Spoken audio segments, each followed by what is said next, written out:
I'm Jim Collison, and live from our Gallup studios, literally tonight around the world. This is Gallup's Called the Coach, recorded on August 10th, 2021.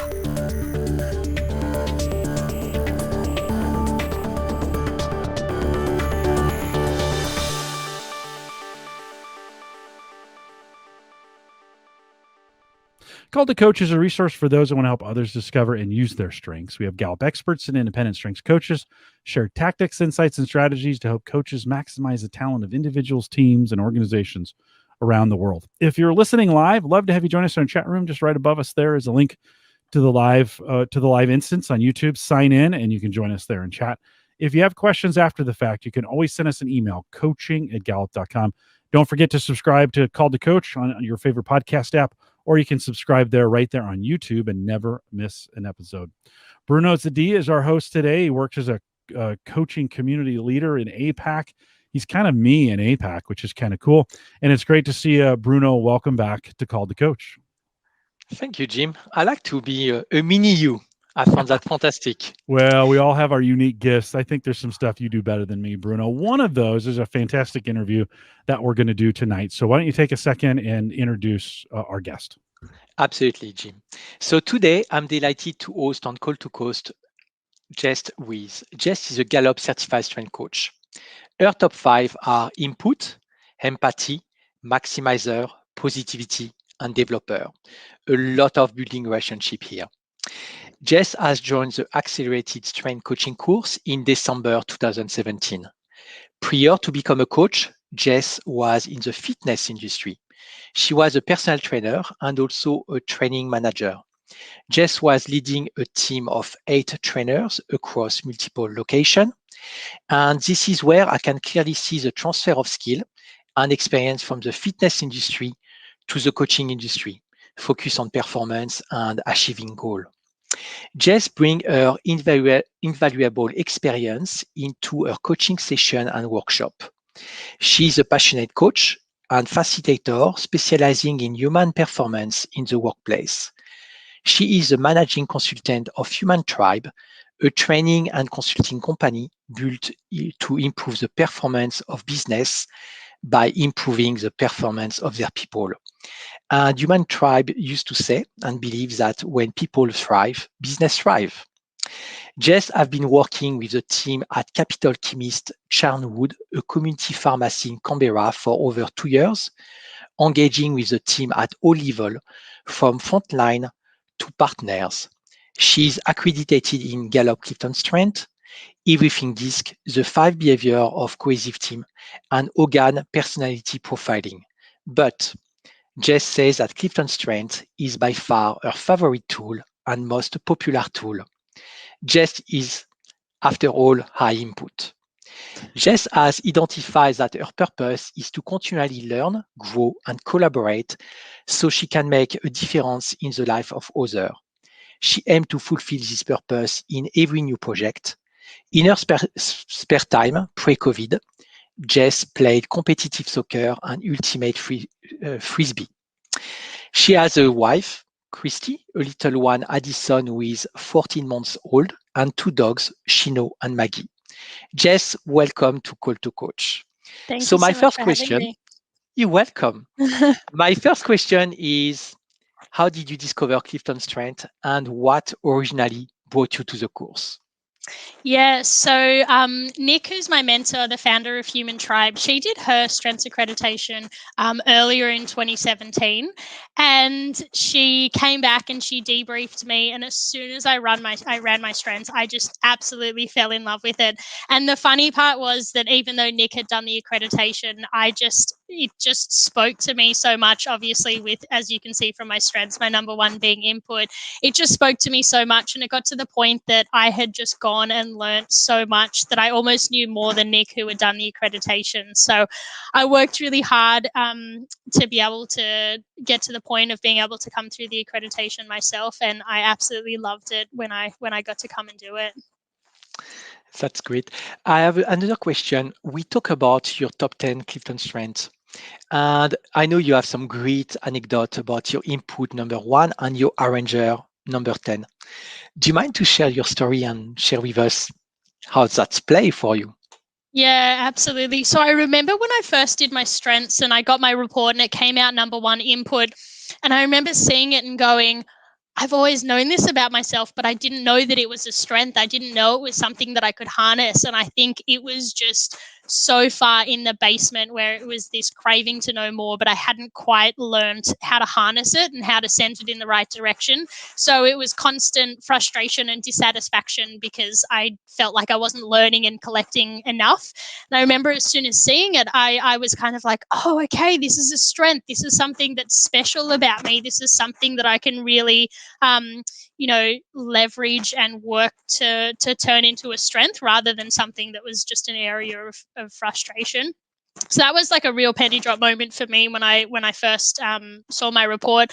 And then my arranger, like, this is one, and as you'd both know, we use our strengths all the time, and even little things like, if I'm going somewhere that I've been 100 times, I'll still put it into Google Maps just to make sure I'm taking like the fastest route to get somewhere, because like I don't want to waste time, right? So that's an example of my arrangement. I use that all the time, and I will get frustrated with myself if I do something and then I realize that there would have been a more efficient way to do it. So yeah, not necessarily always in the balcony, but I'm aware of it nonetheless. And how do you self-regulate your input? Do you have some tips to share? Because it's very strong with you. I know it's a challenging question. Yeah, sometimes it's like do as I say, not as I do. So I feel like I know the right things, but I don't always listen to myself. But it's becoming okay with the fact that I'm never going to learn everything or know everything or be able to collect everything, and being okay with the fact that my to-read list of books will always be longer than my have-read list of books. And sometimes it's, closing a tab on my browser and kind of just closing my eyes and pressing it, knowing that everything's okay when I've closed it. It's not lost forever. If I need to find it again, I can. But yeah, I think the biggest thing was just letting myself know that it's okay. And that might sound really silly because there's this part with input that's just needing to know more, but it's okay if sometimes you close a tab without reading it. Okay. And you have a background in the fitness industry, and you have done that during many years. And I imagine you might be able to transfer a lot of knowledge and experience in your coaching practice. What makes you unique as a strength coach, and what value do you bring to your clients? Yeah, it's really interesting. A lot of people who hear that my background is in the fitness industry can't quite understand the link between what I did before and what I do now. And to me, it's quite an obvious transition. And I think the reason people struggle with it is because most people who do what I do have a background in HR, or they've worked their way up in corporate and then they move into consulting. And for me, I went from the fitness industry where I was working, one-on-one with people, and it's essentially coaching. When you're working as a personal trainer, you're listening to people's goals and you're pushing them, and you're, sometimes calling them out on their excuses, and you're working with them to really harness, their areas of strength, and then also understand how they can work around areas that don't come as naturally for them. So to me, it was a really obvious transition into what I'm doing at the moment. And I got really lucky that I transitioned from being a personal trainer to being a personal training manager. And I felt that instantly my reach was amplified. So I wasn't just training 10 clients, but I was mentoring 8 trainers who were all training 10 clients. And suddenly I had so much more reach. And when I look at what I do at the moment in terms of my coaching, I work with an organization who's got, even a small organization, 50 people. I'm impacting 50 people. I work with a manager who manages a team of 2, 3, 5, 10 people, and you're making a difference to everyone. And it's selfish how much I enjoy helping others. I know that sounds really corny, but I do feel like I'm really making an impact for people. Jess, let me ask you a question in relation to that. As you think, and do me a favor, I'm getting a little scratching from that. Just no, hold on to the puck for me or something. We'll see if we get that worked out. Not a big deal. Okay, sorry. No worries. I'm just thinking about the other folks listening on the other end. When you, as a manager and you're a ranger, right? You are, you as you talk about, by the way, you're describing me to a T. I drives my crazy. My kids like, Dad, how do you have 50 tabs open? Right. Right. I'm doing all kinds of things at the same time. How helpful was that, having that talent, knowing you could do multiple things in multiple ways, it all at the same time, and making that transition into the new role? How important was that talent for you? Did you feel like you could lean into that and you were ready for it because you know how to do this already? Yeah, 100%. And again, when I transitioned from the fitness industry to what I'm doing at the moment, I didn't have the language of strengths. And, we always talk about strengths, it's nothing you didn't know about yourself, but it brings it to your awareness. So I already always knew that I had these things. And then as soon as I got my report and I had the language, it kind of consolidated everything for me. And then it made me go, okay, this is a strength. I just have to work out how to harness it rather than, just focusing on that it comes naturally and not looking to do anything extra with it. Previously, you mentioned something who really tick in my mind, and it's you make a great point that learning goes both way. And I really love what you say about that. Do you have a particular moment that come to mind? Yeah, absolutely. It's a recent one as well with the lockdowns that we're in at the moment. So I've got communication in my top 10, and being in lockdown in very close quarters with my wonderful wife, I've realized that with my communication, I totally slip into the basement if I feel like I've been misunderstood. And I didn't quite realize this about myself until I was in a coaching session with someone and we were talking about communication and they said something and I had this like penny drop moment. And I was like, oh, that's why I've been getting so frustrated, with this, being misunderstood. And it then sends my communication totally into the basement where I start over explaining everything and saying the same thing 2, 3, 4 times. And my wife's like, I get it. You've said it 3 times now. And I'm like, I know, I just want to make sure because when I first said it, you thought I meant this. And that 100% came from a coaching conversation I was having with someone. So I'm constantly learning, and maybe it's my lens of learner that when I'm listening to someone in my head, somehow I'm going, how does this apply to me and what does that look like? But yeah, all the time. And I think that's probably another reason why I love what I'm doing so much, because I'm constantly learning and growing and collecting. So you really have a different lens now. I can feel clearly the strength lens about everything you plug and the way you think and the way you articulate. And it's just a common language. It's what the magic comes from, basically. Yeah, and once you see this stuff, you can't unsee it.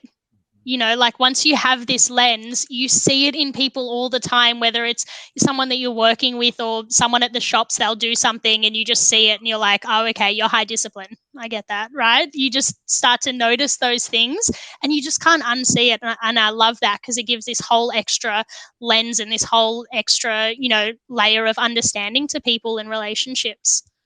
Well, and how great is it when you can see that in a positive light? Lisa in the chat room is saying right now she just loves your positivity. And how great is that when you can recognize that about someone else? In other words, discipline can get beat up. Actually, any of the themes can get beat up, right? People can, but when you can turn that into recognition and say, wow, I really see your discipline there. And that's super helpful. Yeah, right. That's absolutely. Because you and I think now in 5 minutes, I'm figuring out you and I are a lot alike, actually. And so the things you're saying, and we probably need to lean on those discipline focus folks, right? Because we're kind of doing everything all at the same time, and we need some folks probably behind the scenes to help shore us up. Who are your best partners? I mean, when you think about folks that you partner best with, and maybe that's your wife, or maybe that's someone at work, are they the same as you or a little bit different? How do you manage that, and what are you taking advantage of? Yeah, it's a really interesting question. And just to go off a slight tangent, like a funny amount of times I've been asked by people, so if I was looking to date someone, do I want someone who's got the same strengths as me or different? And something I always say is you can find someone who's got the same strengths as your partner and you might hate them. or you might love them. So I think it's more than just that. But and maybe I picked discipline because my wife's high discipline, and I appreciate it about her, but it also really frustrates me. But we've got the language, so sometimes she'll say to me, "It's just my discipline. Can you leave me alone?" And I kind of just have to bite my teeth and go, "Yep, that's fine. You go for it." So absolutely, I think complementary strengths, and Nick, my mentor who founded Human Tribe, she's absolutely got some different themes to me, and we've got some overlap. We're both high communication and high achiever and positivity, but she's high activator and she's high strategic, and she definitely pushed me to. I've got quite low strategic and lower activator, and she definitely pushed me to think about things in a different way and push me to do and be better. I've got low self-assurance and she's got quite high self-assurance, and I always found that she could instill that self-assurance in me. She used to say, "I wouldn't get you to do this if I didn't trust you," and suddenly I'd be like, "Oh, okay, well then I must be able to do it." So I think definitely the complementary ones are the ones that are standing out for me, that while sometimes an area of frustration, definitely powerful partnerships can happen from them. That's a great example. I hope I didn't frustrate you too much, because I'm high discipline, I'm high activator, so I constantly follow up after you. No, not at all. Okay, that's great. As a managing consultant at Human Tribe, you have recently designed an effective manager program. Can you please explain what capabilities are essential to the development of manager, and how does CliftonStrengths play a part of manager development? Yeah, so the Effective Manager program was developed because we're constantly seeing people who are technically good at their roles, who are promoted to a management position and then are given no training. It's the only job that for some reason we're not given any training, and there's this expectation. And, the statistics, as both of you would know, the Gallup statistics, they're so alarming at the impact that managers make, and yet we're setting them up for failure because we're promoting them to this position and then we're not giving them any support. So in our Effective Manager program, we look at self-awareness, and we look at how to have coaching conversations and how to give feedback and hold people accountable, and how to onboard for success, and how to do listening and effective questioning. And it's stuff that sounds simple, but they're those core capabilities that if you're not doing them, then you're going to be, those statistics of people who leave their job because of, the manager, rather than the person that they think of when they go, "Oh, actually, yeah, if you ask me about a great manager, I think about this person." That's what we want to build, that real effectiveness. And in terms of the second part of your question, Bruno, in terms of how strengths comes in, like self-awareness is everything. Right. So, and I use it as a coach and a facilitator, even if the person that I'm working with hasn't done strengths. And as we spoke about, you start to see it in people.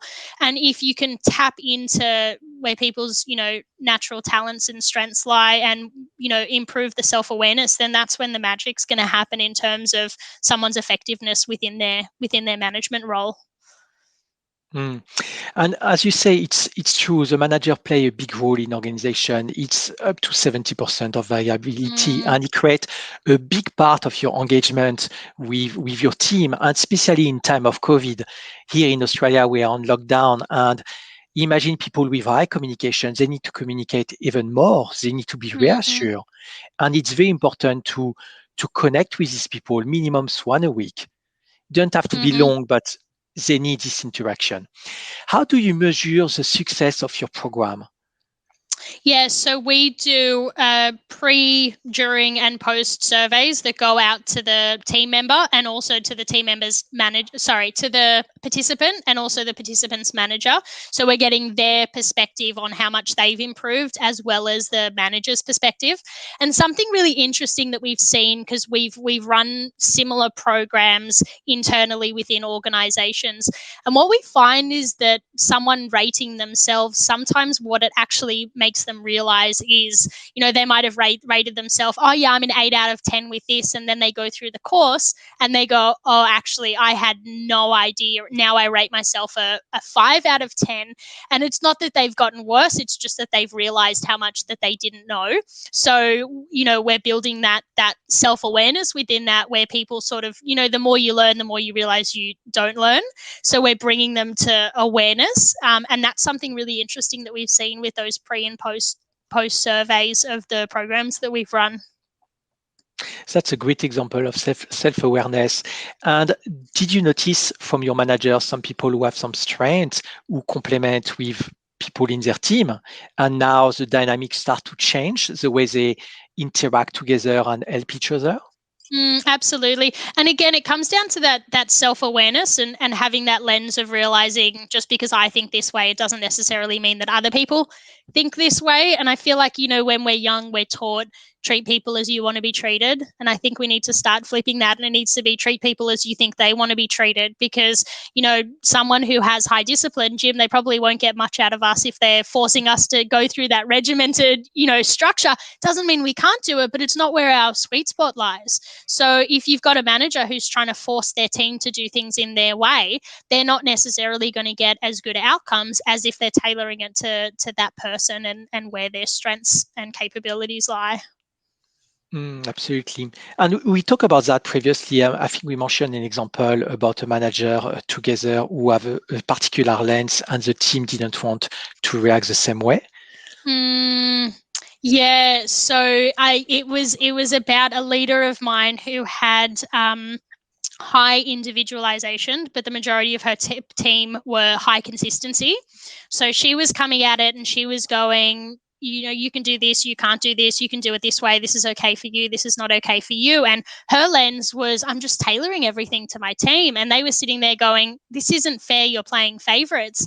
And she had to really flip it and go, okay, what works for me and where my lens isn't appropriate for other people. And she really had to flip it. And that was an effort for her, because I remember consistency sat, definitely right at the bottom of her report.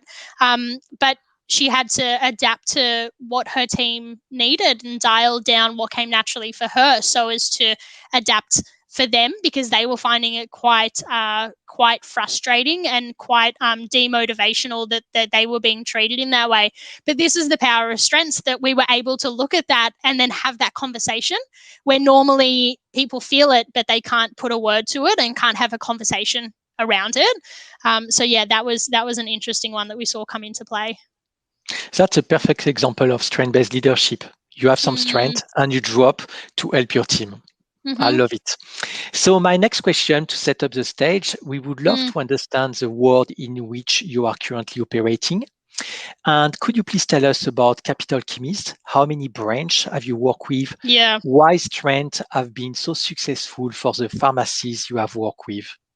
Yeah, so I've worked with about 5 stores within Capital Chemist, and I've also done stuff with the greater Capital Chemist group. I actually ran a couple of keynotes at their most recent forum, where one of them was about from talent to strength. So it was all about focusing on strength. And then I've done individual work with the separate branches where, all of them have embedded strengths. I've just started with another one, and they've started with their an employee engagement. So they've done their Q12, and then we're about to roll out strengths with their team. And they just love it because it's simple but effective. It's a common language that they can bring to their team. And interestingly enough, and I was sharing this with Bruno, interestingly enough, the themes that came really high, they had achiever, developer, harmony, and responsibility came out as the foremost common. And it's really interesting when we look at, people in pharmacy, especially in the last, 12 to 18 months, is that they've been busy. Like, they have been so busy being an essential service, and their achiever is absolutely being fed, and they just get in there and they get stuff done. And I think as well, being really high developer, they appreciate the idea of focusing on strengths and looking for those improvements and working out where they can invest in themselves and in their team. So it's definitely been something that's spoken to them quite a lot across the different teams that we've worked with.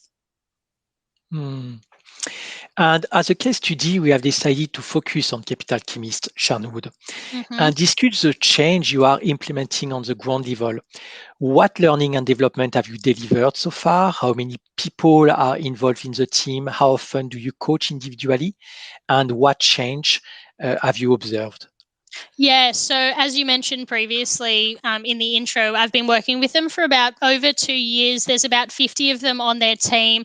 And we kicked off with like an intro to strength session. So we ran everyone's reports. We did top 5 for the team members and then the full 34 reports for the leaders within the organization. And yeah, we kicked off with an awesome workshop where we introduced everyone to the tool and to their strengths, and we had some great conversations where there was some really nice sharing going on. And then I've worked with the leaders to really embed it within the team and build it as part of their language, but also working one-on-one with the leaders in terms of building their self-awareness and really understanding their strengths and how they show up, and then how to leverage that in terms of their role that they play as a leader. And that's as owners of the pharmacy, and that's also senior people within the team. So there's a couple of different lenses for how we've looked at it. And what's really great about what they've done at Charnwood is, they've got everyone's strengths up on tiles in their office, and the leader, Samantha, she pulls out, and she's high individualization, so it definitely speaks to her. But anytime someone comes into her office and they want to talk about something, she'll pull out their strengths and be referencing it as they're talking. So they've absolutely embedded that strengths-based culture into their organization and across the team. All new team members who join are onboarded with strengths. So we do everyone's reports, and then they have a one-on-one coaching session with me. And then I'm regularly in contact with the leaders around, just them showing up at their best. And sometimes that's specific conversations where they'll call me and go, I've got this team member and this is happening and I think it's this strength. How do I work on it? And then other times it's just, this is what's going on for me as a person or as a leader. And that's, where our coaching conversations are. So a real variance around, what we're doing with it, but it's definitely been embedded into their, DNA. Jess, as a coach, what do you find in the conversations you're having with individuals? What do you find that's most helpful for you in the process of helping people through this coaching journey? How do you structure those? Do you do them different for everybody? Any approaches? We have a bunch of coaches listening. So what kind of advice would you give them in your own personal, we all have our own style, but what works for you? What do you really like to do? Yeah, it's a really interesting question, and annoyingly my answer is it depends. And I'll always start at the same spot, and that's, let's take a really nice deep dive into your top 5, and then I'll send them away with some homework, and then it's, let's dive into your dominant and really understand them and understand how you show up and what they look like and how you're leveraging them, and what areas there are for you to be maximizing them. And then obviously you look at the bottom of the report, where are your lesser themes, and how can you achieve the outcomes of those from using your dominant. So that's always the starting point, because again, I think self-awareness is the important place to start. And then from there, it very much depends on the person that I'm working with. And some of my clients, and obviously it's to do with their strengths, but some of them come into every session and they're like, this is what I need to talk about today, and this is what I want to get out of it. And others come in and go, not really sure what I want to get out of today. And then we start talking, and I'll ask questions, and then the conversation flows from there. I'll always come in with a rough idea of, some questions I want to ask based on what we spoke about in our last conversation. And I'm always really diligent in making sure that we've got action items set, post the session. So yeah, annoying answer that it depends, but and maybe it's because I'm high adaptability that I don't like to come in with too much of a plan. Because if I come in with a couple of thoughts or questions and I never get to those questions, I feel like I've done a good job, because it means we've spent the whole session talking about whatever my client needs. We can feel the high adaptability here very, very strongly between the arranger's adaptability. Now, I'm curious to know, how have you used strength to improve the system and process? And do you have some specific material, or do you use some coaching model? what do you use exactly? What can you do on this in this area? Yeah, so this is an interesting one, and not to use consistency and individualization again as an example, and I promise it's a different team to the previous example that I gave, but Samantha and her business partner, Beck, who recently bought in as a partner, they were at that forum that I said that I did that keynote on, From Talent to Strength. And I'd been working with them already for 2 years at this point, and they had done their strengths, and it was very much embedded. And someone at the forum had asked a question, and we were talking about it. And Samantha just had this realization that for some reason she was going about it with high consistency, even though she was high individualization. She was thinking there needed to be this fairness, right? So everyone was always rostered on for all tasks. And interestingly enough, they had what they called a concierge role, where all pharmacists would be rostered on to be this concierge. And the way that the pharmacists thought that it was structured was that they had to stand at the door, and as people walked in, say hi to them. And no one liked that role, right? But what she found once she started having conversations is different people didn't like it for different reasons. And it was that they actually didn't understand what was expected of them within their role. But she also found that there was a couple of people that liked it because they realized that there was flexibility to move around the store. They weren't just a statue that had to stand there. So she realized that she was, for some reason, creating this sense of fairness that everyone was rostered on for. And what she actually did was they did one-on-one interviews with every one of their team members, which took them a while. And they asked them things like, what do you love about your role? And if you could pick and choose the things to do and not do, what would you choose and what would you take away? And how do you feel like that aligns with your strengths? And what energy do you get from the tasks that you love? And they asked all of these really great questions. And what they've done is they've molded everyone's roles very much around where their strengths are and where their areas of interest are and what they love about, the tasks that they do within their role. And I'm not going to lie and say that no one ever has, things that they do that they don't enjoy, because we all have them, but they very much built it that it's a lot less around that and it's a lot more tailored to what they do enjoy. So it's a system and process that they've put in that's almost taken some systems and processes out, if that makes sense. Absolutely. Yeah. My next question is about the lockdown. So with the recent lockdown in Australia, all retail stores have had to change the way they operate. What kind of change have been created by Capital Chemist to cope with COVID lockdown and the workplace restriction? But also, how have you personally managed your role as a coach during the increasing restriction? So Charnwood, they're a big pharmacy. There's a lot of reliance on them within their community, and they are very involved in their community.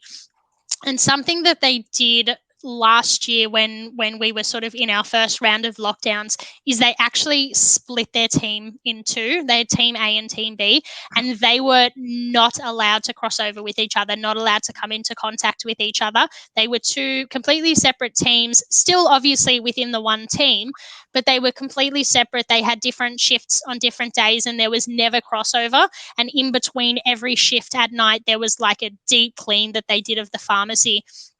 And that was something that they had to do because they very much felt that they owed it to their to their community to be able to keep the pharmacy open. And that's just what they had to do to ensure that they were going to be there every day when their community needed them. So obviously within that, there was so much in terms of workflow and, the intricacies of people where, people were going, I miss this person and I want to be working with this person. Can I switch this team? And there was a lot that went into it. It wasn't a simple split and this is what we do now. There was a lot to it, and it definitely wasn't easy, but it was something that they had to embed to be able to stay open.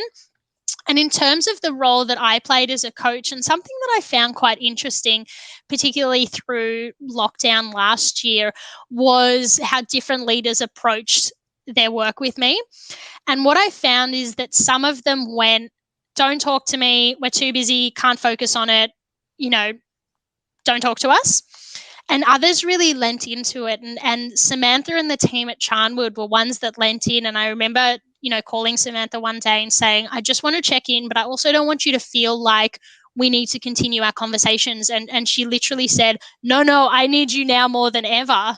And her leaning into it, and I'm definitely not saying that I made everything better, but her leaning into having someone there to talk to and bounce ideas off and, give recommendations and just listen, I think really made an impact for her and her team going through lockdown.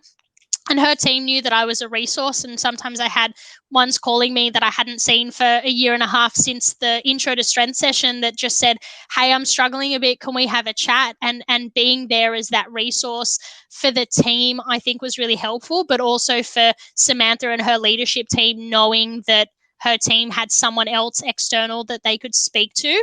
I think that really made a difference. So yeah, they really lent into it. And I think it made an impact for them. That's lead to the next question, because with COVID now, we can feel a lot of stress in a workplace, and there are different dynamics.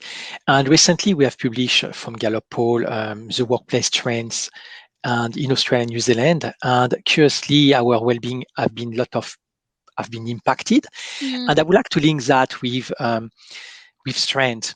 How do you reduce, or how can you help people who have, example, high achiever, to not be on burnout, or different strength who, if they are not well self-regulated, could be decrease the well-being of individual. Do you have something? Yeah. Again, it all comes down to self-awareness. And the more that we have awareness of our strengths and what energizes us and what drains us, the more that we can be in control of it. And I've been, working with strengths for years, and I'm definitely not saying that I never go into the basement, but I'll have awareness around it. Like if I'm driving somewhere and someone takes a route that I know is slower than the way that we should be going, I know that I go into the basement when I catch myself getting frustrated, right? Or sometimes I'll just go, let me just quickly Google this, and I start reading, oh, this looks interesting, and then I get down that rabbit hole and half an hour passes. I catch myself, right? So I'm definitely not saying I don't go into the basement, but I've got awareness around it.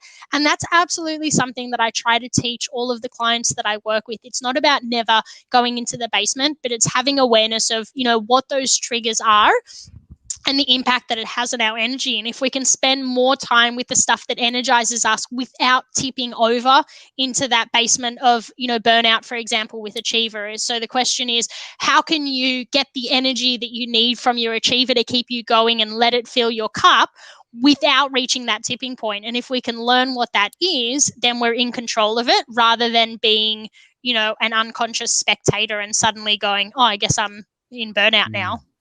Yeah, Jess, as you're talking about that, I'm always reminded, all three of these engagement strengths and well-being play together. And I think sometimes when we're suffering in the well-being space, it hampers our ability to have that self-awareness that normally we would catch ourselves. Like if everything was in good shape, we'd be like, okay, I'm just being unreasonable at this point, right? You catch yourself, but if you're suffering in one of those areas, then I think you don't catch yourself as often. You kind of go into fight or flight, one of the two, in there a little more frequently. And so I think, Bruno just referenced that Gallup report that we published around what's going on around the world.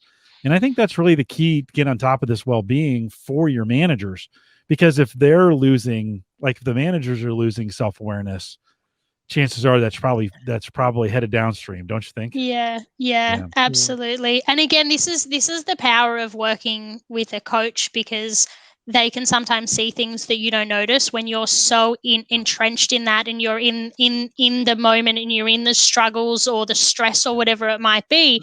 Someone externally going, hey, do you think you're stressed? Or, hey, how are you taking the time to fill your cup? Or have you stopped lately? Or, it sounds like you're really, churning through everything here. Have you taken the time to rest? Sometimes someone externally pointing those things out to you, you can go, oh, actually, yeah, how did I miss that? And it's like you're saying, Jim, when everything's good on a good day, we'd notice it.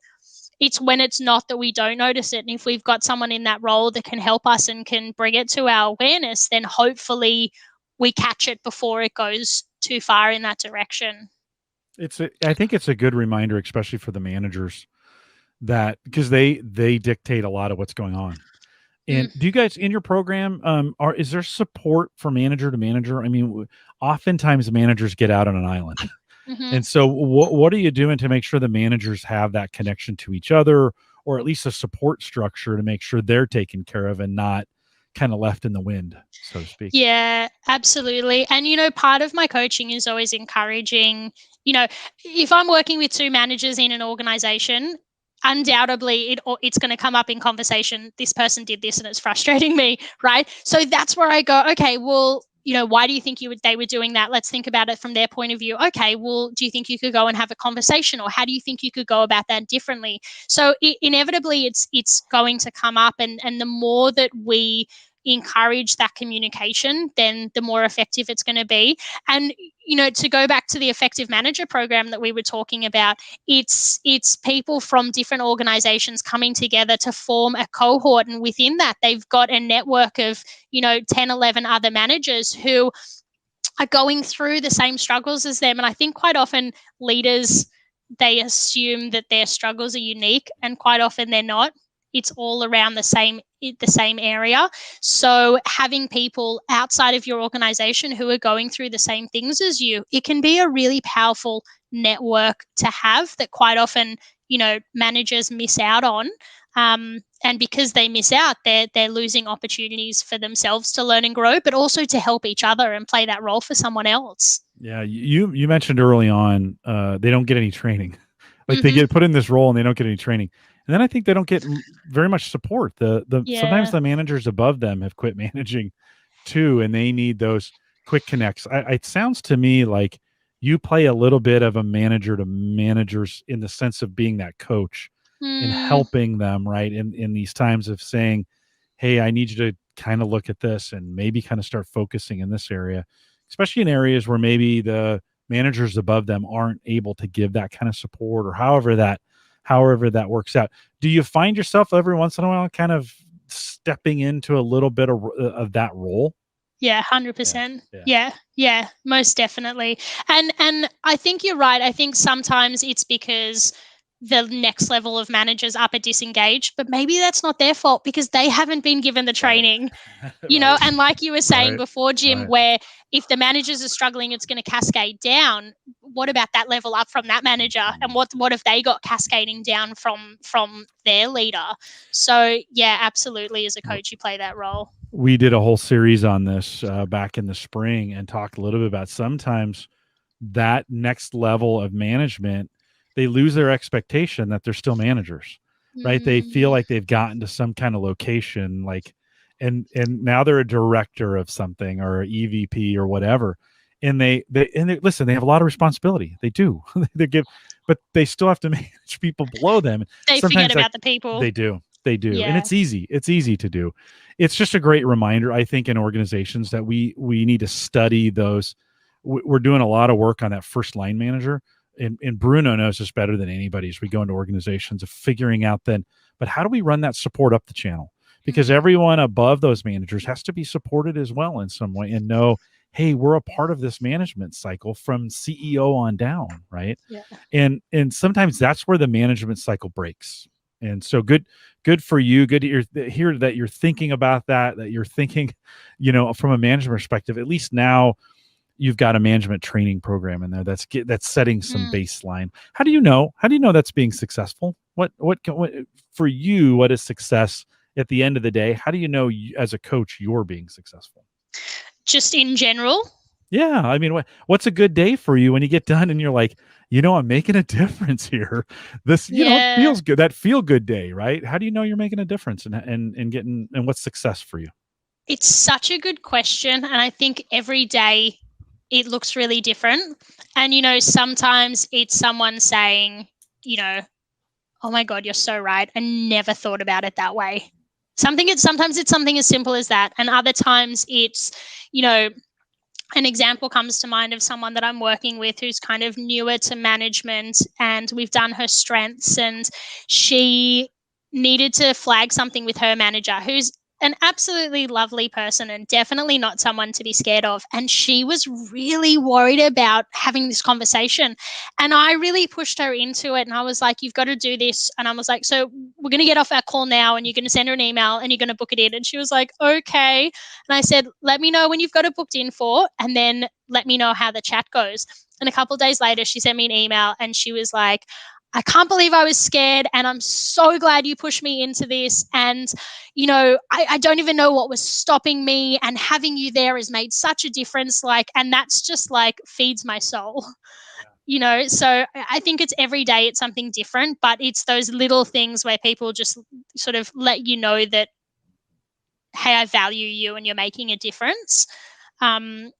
That sort of makes me feel like job well done. And selfishly, I enjoy that. You know what I mean? It's I feel like I'm getting to help people, and if it's a double whammy of benefits, then I'm going to take it because, yeah, it feels good. It's a celebration, absolutely. When you make a change on the life of people, and all these managers, these leaders are so busy that just be successful as a coach to make them take the time to be coach. I think it's a great change, and you make an impact in the workplace. Now, what I would love to discuss now is the difference between coaching retail as opposed to the coaching in a corporate environment. In a corporate environment, it's very controllable. You have the culture, it's 90% of interaction are internal. But here in retail as a pharmacy, almost all of the interpersonal conversation are happening with customer. How does this make a difference to your strategy? Yeah, it's so interesting. And, you know, pharmacy, they say it, and I've seen it, they're busy, right? They are busy. And retail in general, and you know, where corporate, they'll be able to come in on a Monday morning and have a team meeting, or have a morning huddle every morning where it's like, just going to check in, what's our focuses today. Retail don't get the opportunity to do that. And sometimes they'll be 4 hours into a shift before they can take a breath and go, hi, how you going? Right? So it makes such a difference. But I think that speaks to why Strengths has been so successful for them, because it's a simple language that builds understanding of ourselves and the people that we're working with. Right? And if we have that awareness and that lens of, you know, this person's high discipline, so I'm going to, maybe just vary my approach to them in a slightly different way to this person who's high adaptability. And it's catching yourself in those moments and going, I need some help from someone. This person looks like they've got their head down, but hey, that person's high adaptability and they probably won't mind me interrupting them. I'm just going to go over to them, right? And discipline and adaptability, it's just one example of it. But if people can have that understanding and in the moment use it to make decisions about how they go about things, then it's going to make it so much more beneficial. And this happens in corporate, but it's at a bit of a slower pace than what happens in retail. And I've got a client, they sell promotional products, and they're a really successful business, and it's all online, it's all over the phone. And their leader, a husband and wife, they own the company, and the female leader, she's high maximizer. So Strengths really spoke to her, and they've embedded it. And I've been working with them for about 3 years now, and they onboard everyone with their full 34 report and 2 coaching sessions. And I'm not even kidding. When the new people are doing their reports, they've got people hovering over their shoulders waiting to see what they come out with their strengths. So it's so embedded. And, once they've done it, they've all got pictures up on the walls, frame pictures where they've got their top 5 and they talk about each of their strengths. So they're in retail and they work solo in terms of they've got their own clients and they're on the phone or they're on their computers, but they've got this underlying culture of strengths that they all focus on, and they use it to understand each other, so that if they need to go to someone for something, they've got this lens of who can I go to based on, how I've heard them talk about their strengths and what areas they, passionate about. And it can really inform the way that the business runs and the team runs within the business. That provides such a great lens to just know the strength of others, so you know how to communicate. You know that what you exchange is not necessarily what they will receive. So I imagine with high adaptability and high discipline on my side, I need to leave you flow a little bit, not control too much. Otherwise, it will create some frustration, but we still try to achieve the same goal together. So it's a nice example of collaboration. Now, I would like to talk about the two owners, Beck and Samantha. You mentioned that one have bought recently in the business, and you have used strength to develop the relationship between the two owners. Would you mind talk about that a little bit? I know Beck is high activator, Samantha is high achiever, and they are both high communication. How does that work, this collaboration together? Yeah, the communication has definitely been an amazing, underlying benefit of their relationship with each other. So, that's been something underlying, and because they had embedded it so well in the team, it was a no-brainer that it was going to be how they were going to collaborate with each other.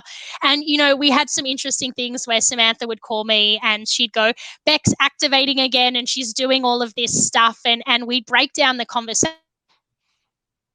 Realize is, for Samantha, she was so used to always being the one in control because it was her little baby. And for her, it was actually, no, Beck's not in the basement with her activator.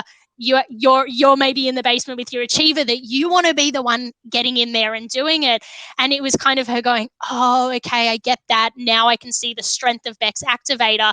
And it's not that she's over-activating and doing too much. It's actually just that I need to sit back and dial down my achiever a little bit. So, that's one example just around their achiever and their activator. And as I said, both of them having communication made my job so much easier because, they were able to have those conversations with each other, and they were open to hearing those, different points of view and different perspective for how it might be coming out.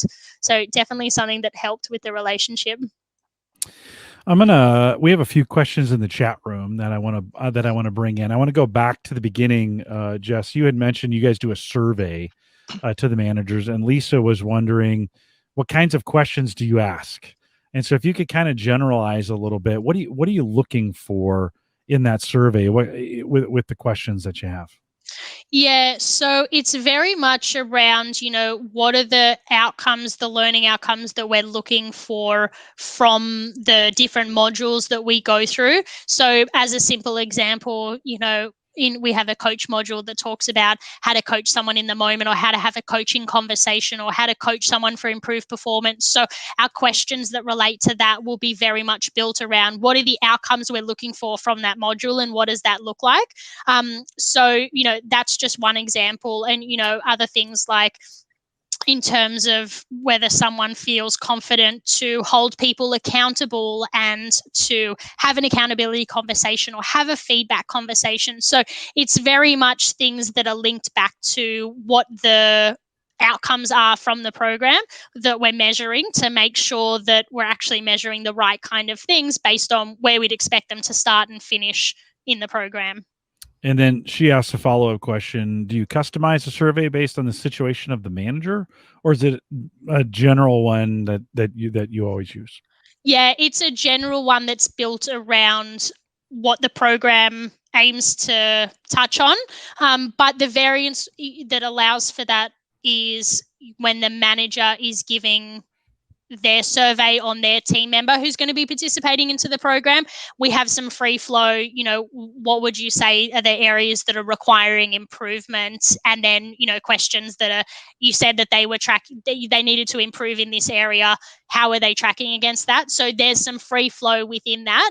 But yeah, less so from the participant themselves. Yeah, no. And Lisa says it's just good to hear somebody else's approach as we think about how we do, how do you go about that? I think, how did you kind of come to those how'd you come to those questions? Was that something you used from something that was already existing, or did you put that together yourself? Yeah, we put it together. And as I said before, it's very much built around what are the program outcomes and what are the module outcomes from each of the different sort of sessions within. So what are the outcomes that we're looking for from our coaching module? And then can we turn that into a question to measure someone's capability and competency at the beginning versus once they've been through it, what's their capability and competency at the end? And then I'm assuming you're onboarding managers from the very beginning this way now as you're hiring managers. They being onboarded with that same process? So if they're going through our Effective Manager program, then yes. If it's coaching conversation with a new team member from one of our clients that we're working with, then maybe not. It's really dependent on the client and what that leader wants from their team. So I don't do a survey with every person that I'm coaching. It's more so around that sort of Effective Manager program. Yeah, good explanation. Bruno, we got a few minutes here. Any final thoughts from you as we think about wrapping this up?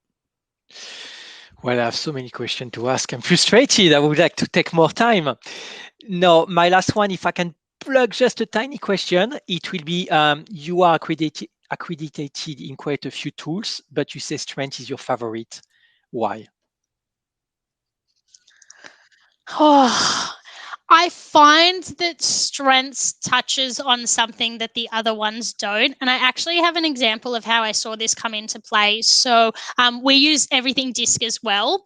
And we had someone who had done their DISC assessment a couple of times, and she consistently came out as an S. Now, for anyone who knows DISC, she was most definitely like a D. Right. So that's kind of the very opposite. So S is very supportive, whereas D is more in that dominance. So, and it was neither here nor there. And my issue was I felt that she was filling in the assessment with how she would like to be rather than how she was. Okay. And then we did her strengths, and she came out high command and high self-assurance. And suddenly it consolidated and it caught something that was missing from the DISC assessment, right? And what still came out in her strengths were those relationship building themes, were the ones that she was seeing that was coming out in that support, because support has priorities of, collaboration and things like that. So what I found that DISC didn't pick up on, strengths was able to. And as soon as I saw the command of the self-assurance, I was like, okay, that makes sense now. So I feel like strengths catches something that maybe the others don't reveal, and also the uniqueness to it, like the uniqueness of, even if we share some strengths, they're going to come out differently because they're influenced by the other themes that we've got. Like, two people's communication is never going to look the same, and that's what I absolutely love about strengths. Perfect. Thank you so much for that. I love this answer. I will take so much from this session together. Well, I think we arrived to the end of the session. I would like to thank you for all your time and all the sharing you have done with us. It's fantastic. Thank you, Jess. Thank you for having me. Yeah, Jess, I really appreciate you coming out and sharing this today. What's a blast for me is I get to hear these stories from around the world, right? And it's just great to hear what's going on in your world, and just kind of the cool, unique ways that you're really deploying these things forward. And I listen, I hear in your voice, when I ask you the question about how do you know you're being successful, and you immediately went to people. Like you're like, when I see a people outcome of, fill in the blank, right? And that gets me pumped up, because I just know this changes people's lives, and that's why we do what we do here. Yeah. So just thank you for taking the time today to be a part of this program. I appreciate it. With that, we'll remind everyone to take full advantage of all the resources we have available now in Gallup Access. Head out to gallup.com/CliftonStrengths, and there's just tons of resources, including this program will be posted there, and many others. If you want to learn out there as well, we have a lot of learning resources for you. If you're interested in coaching, master coaching, or want to become a Gallup certified strengths coach, Bruno does that as well. You can contact us, send us an email, coaching@gallup.com. And if you want to follow us on Eventbrite, maybe you're listening to the recording of this and you're like, ooh, this would be better live. Because big thanks to all the friends that came out. We have a bunch of West Coasters, Jess, I told you. We have a pretty big West Coast following that's figured out they can join this session for Asia, and it's in their evening time. So big thanks to all of you guys that joined us from the West Coast of the United States here. You can follow us on Eventbrite, gallup.eventbrite.com. Don't forget to follow us on a social platform. Just search CliftonStrengths, and you can find us there. Join us for a future program. And again, Bruno, Jess, thanks for coming and doing this. Thanks for coming out today. With that, we'll say goodbye, everybody.